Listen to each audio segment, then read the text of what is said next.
Kembali lagi di Sapa Indonesia Pagi, kita masih berbicara dengan sejumlah narasumber terkait dengan menjelang vonis dari para terdakwa dalam kasus pembunuhan Brigadir Yosua Huta Barat. Khususnya kita akan membahas mengenai vonis terhadap Richard Eliezer yang akan dijatuhkan pada tanggal 15 Februari 2023 atau pekan depan.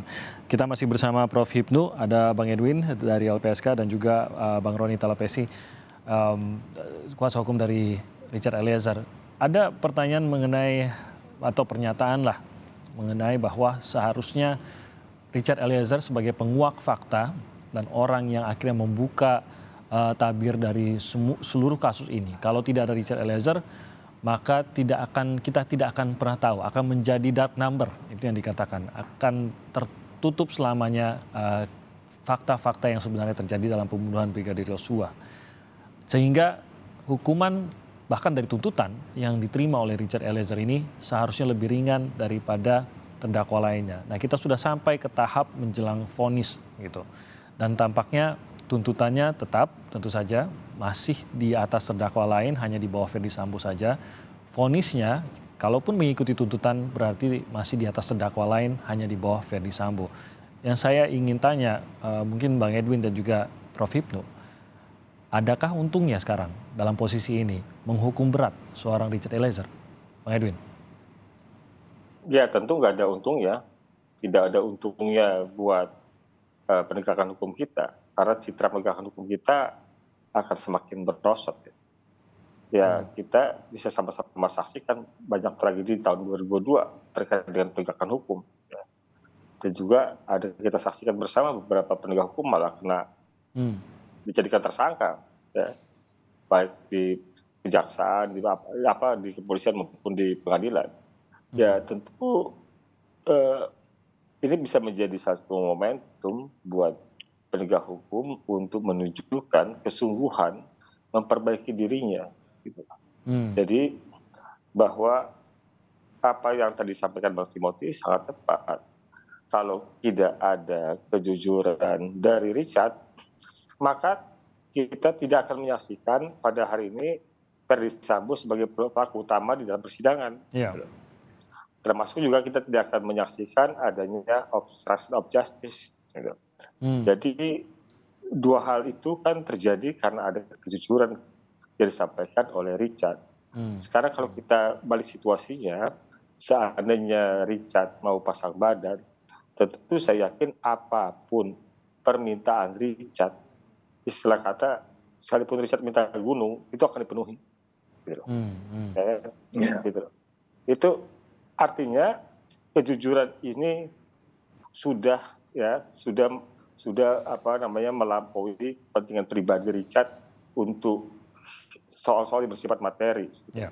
Memang sepenuhnya dia merasa menyadari bahwa kebohongan itu membebani, gitu. Yeah. Sehingga kejujuran itu membuat dia lebih plong, lebih lepas, lebih merdeka, ya.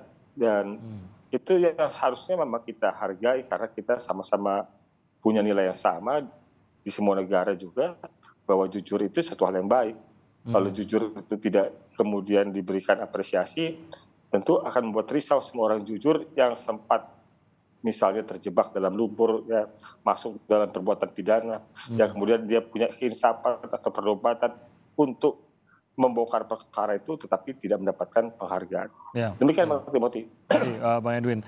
Nah, Richard ini ke belakang sudah membuka faktanya, ke depan apapun perlakuan terhadap Richard ini pasti akan menjadi presiden juga, akan dianggap demikian. Gitu. Jadi pertanyaan yang sama ke Prof. Hipnu, adakah yang diuntungkan khususnya hukum, iklim hukum, peradilan negara kita, adakah keuntungan yang didapatkan kalau memang menghukum berat seorang Richard Eliezer? Prof. Hipnu. Ya, saya sepakat dengan Pak Edwin. Jadi kalau kita menghukum berat itu suatu yang tidak signifikan ketika seseorang sudah seperti memberikan kontribusi, ya, lain dengan Sambo ya. Karena gini, kita agak ke belakang dikit Mas Timothy. Jadi kita sekarang ini kan ada 4 unsur yang sering saya katakan dalam due process of law. Ini suatu yang luar biasa peradilan ini. 1 unsur terkait dengan unsur terbuka untuk umum. Semua bisa melihat tanpa ditutupi. Itu kita sudah lakukan. Kemudian unsur yang kedua unsur pembuktian. semua sudah dilakukan, digital forensik, kedokteran forensik, psikologi forensik, semua dilakukan. Biayanya mahal loh Mas ini Mas, Ya, bukan ya. murah loh ini. Ya. Ketiga, unsur pembelaan. Penegak hukum juga diberikan kewenangan yang luar biasa untuk memberikan suatu pendampingannya. Yang terakhir adalah independensi. Makanya independensi peradilan itu kita kawal dengan konsep amicus curiae tadi, baik secara kelompok, baik secara individu, baik secara unit-unit yang lain, itu kita kawal. Karena seheboh apapun dalam suatu peradilan, kuncinya adalah ada di independensinya. Ya. Oleh karena itu, kalau kita kembali pada si Eliezer, pemidanaan kita itu politik hukum pidana itu bukan lagi sekarang pembalasan dalam hal RC, bergeser dari retributif pembalasan ke rehabilitatif. Makanya kalau saya melihat Eliezer kita anak muda, berpotensi bisa mengembangkan karirnya di kepolisian kalau memang belum pecat atau di luar yang lain. Oleh karena itu sangat rugi sekali kalau negara orang seperti Eliezer punya kemampuan, punya kalian masih muda, kok dipidana lama-lama. Ini nggak memberikan nilai lebih dan apalagi terkait dengan hukum tadi.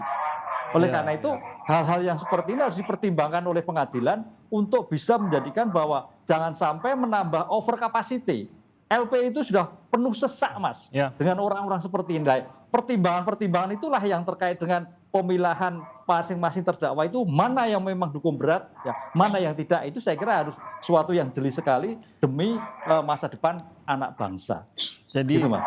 ya mungkin saya sedikit kalau saya tangkap bisa dikoreksi juga Prof. Hipnu. Ini hukum itu bukan hanya sekedar ingin menghukum lah, begitu ya, memberi balasan begitu. Tapi kan kita sudah selangkah di luar itu, makanya kita bukan di penjara, tapi masuk ke pemasyarakatan.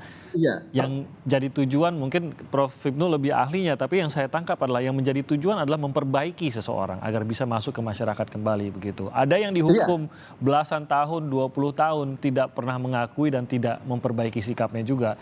Tapi seperti ini mungkin menjadi contoh, tidak butuh masuk 1-2 tahun sudah mau mengakui, sudah mau jujur, membuka segalanya, menyatakan penyesalannya, meminta maaf dan sudah diterima maafnya. Begitu ya. Jadi bukan masalah waktu gitu ya, Prof. Hipnu ya, tapi masalah pendewasaan itu.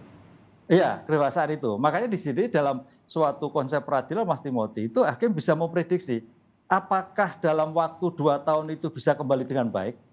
Kalau memang tidak kembali baik, diperpanjang loh. Karena seorang hakim pengadilan itu bertanggung jawab apa yang diputuskan. Ketika seseorang dituntut 2 tahun misalkan, kok ternyata dalam bayangan pembuktian ini 2 tahun itu tidak bisa kembali ke masyarakat, bisa 4 tahun. Tapi kalau memang lihat suatu perkembangan di persidangan, anak ini jujur, baik, kenapa dihukum berat? Hukum yang ringan sebagai bentuk memenuhi asas keadilan dalam hukum. Karena bisa berpotensi untuk memberikan kontribusi kepada bangsa negara. Itulah yang perkembangan pemidanaan sekarang itu dari retributif menjadi rehabilitatif.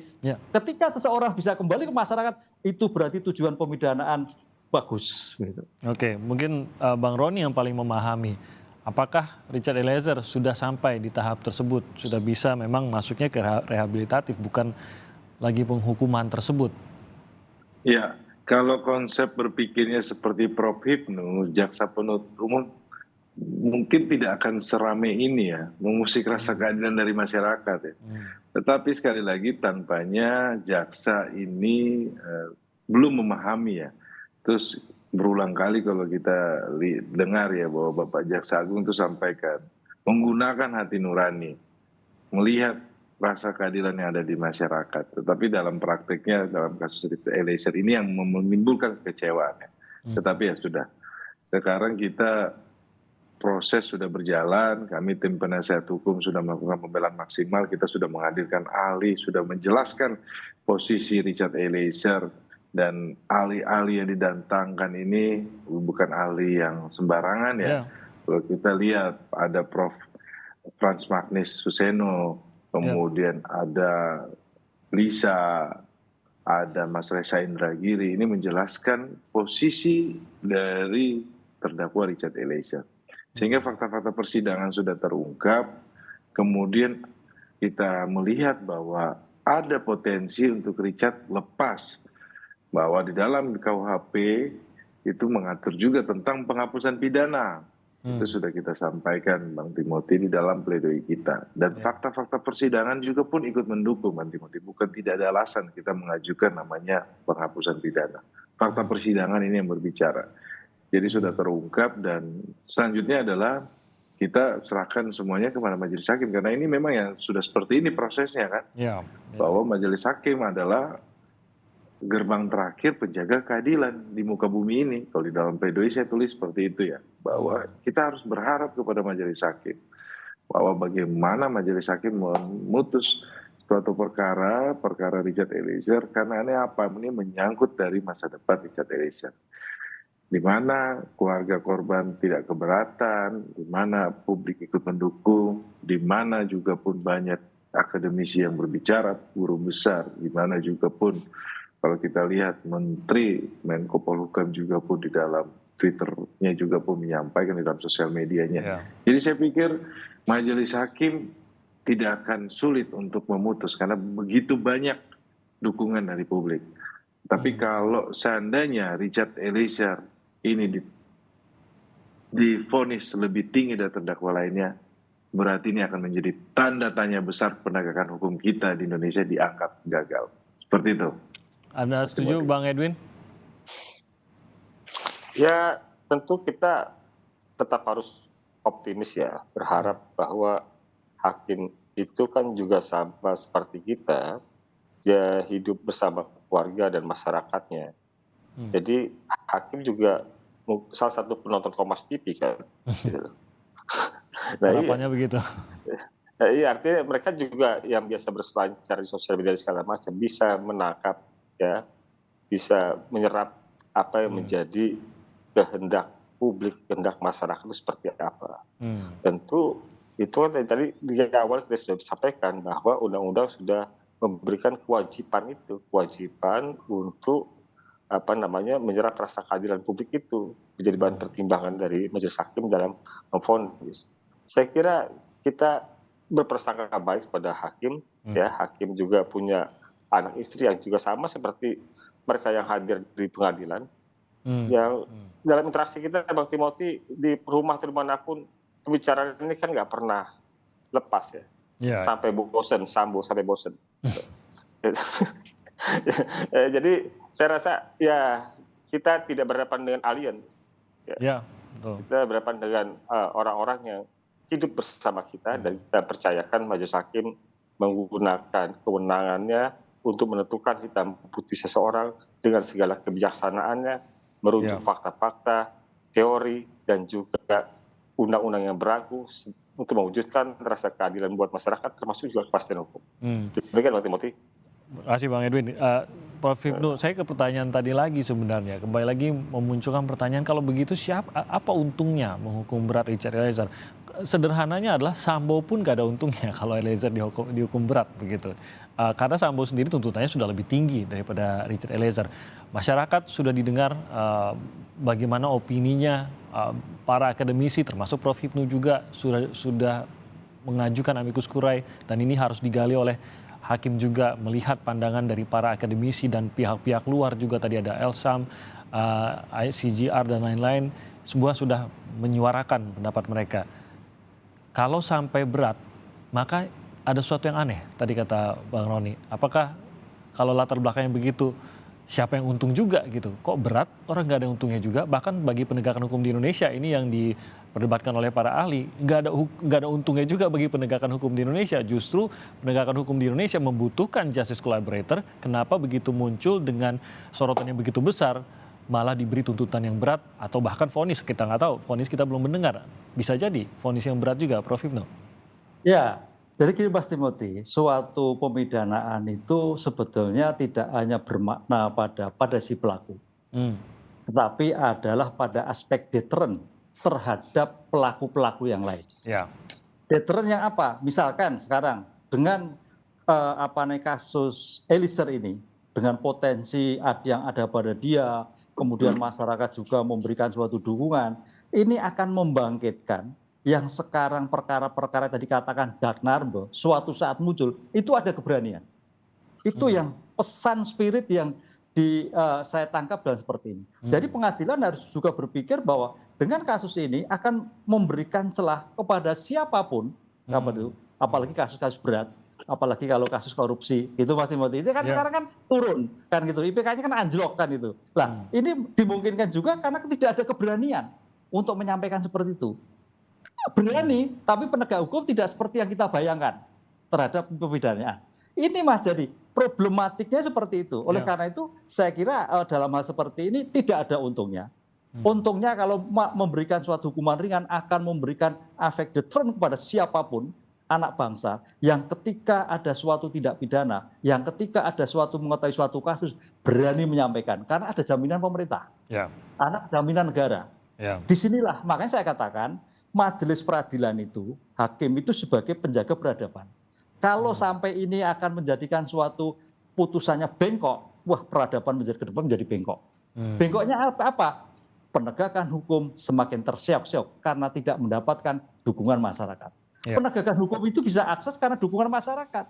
Dukungan masyarakat bisa karena masyarakat sebagai terpidana, masyarakat sebagai terdakwa, kooperatif dan sebagainya. Coba kalau dia tidak kooperatif, akan sulit Mas. Apakah itu seperti terus? Lah, itulah yang dikembangkan dalam peradilan-peradilan modern ke depan. Bahwa kita tidak hanya memidana, tapi juga justru aspek deterrent terhadap pemidanaan itu yang kita dapatkan terhadap putusan yang dijatuhkan. Iya, mungkin jutaan calon justice collaborator yang mungkin mengetahui sesuatu di luar sana, tapi takut untuk membuka aib atasannya atau siapapun yang ia ketahui tersebut, sedang melihat ini ya, Prof. Hipnu. Kalau saya bersuara, apakah negara akan melindungi saya? Mungkin begitu ya? Iya, betul. Itu yang menjadikan spirit terhadap undang-undang ini. Karena makanya tadi saya katakan, kenapa lahirnya LPSK itu adalah roh adanya reformasi. Sebelum reformasi itu jangankan melaporkan, menyampaikan aja takut, sidang aja takut. Nah ini nggak bisa kalau seperti ini. Padahal kita harus mencari benar-benar kebenaran material. Nggak bisa Mas gitu. Gitu Mas. Ya, silakan Prof. Ya oleh karena itu konsep ini suatu momen yang sangat bagus.